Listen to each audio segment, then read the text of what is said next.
Now, before we get started, can y'all hit that like button? In my A1 Day 1 Stoop Squad, original Stoop Squad, do you guys remember me dropping this story ever since like April? I've been covering Fat Joe forever, but covering the story in April because bloggers are acting like this is new news. Meanwhile, this lawsuit, this $20 million lawsuit has been around forever. It's been around since April. Not only has the lawsuit been around since April, what people are not telling you is Fat Joe has actually countersued. So he's also suing TA. Now, TA's lawsuit claims trafficking of minors, abuse, as well as silence split off with loyalty. Now, this is the kicker, right? Because I shared this information with you guys too. Hit that like button like I asked y'all to, because if y'all want real investigation before it becomes mainstream, follow your girl. Stop playing around with these bloggers because they ain't doing nothing but finding stories online and sitting up here reporting it to you. Meanwhile, I've been told y'all this.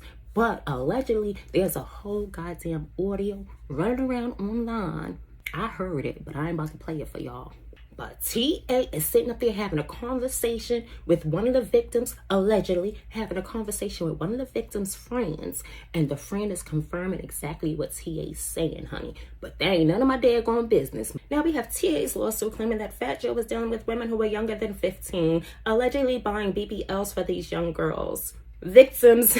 He also bought homes for these victims that were very near and close to his actual residence where he lived with his wife and his daughter, allegedly. Dixon is also claiming that he was coerced into 4,000 plus sex acts with individuals, and Fat Joe was just watching and doing a whole Diddy type. But now here's the twist, because this lawsuit, in my opinion, could have been a slam dunk, but guess who the lawyer is on this? We have none other than Tyrone Blackburn. This is the same lawyer who's gotten major side-eye from SDNY, and this is in regards to Sean Diddy Combs. They claimed that he was over-sensationalizing his filings, and they actually caught that man out and said, "We will sanction you, sir. You need to slow down."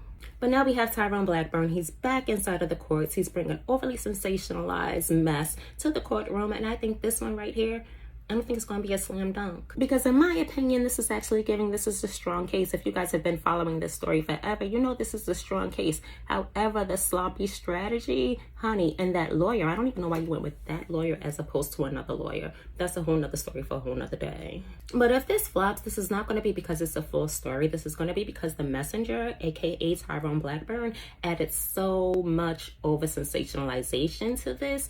It's just going to make everything and every victim not credible. That's just my opinion. But you guys, there is a part 2. So like, follow, share, and I will catch you in part 2. Because part 2, we're going to go into the polytainment, honey. Because this is a lot bigger than Fat Joe. Let me tell you. See you in the next video. Bye.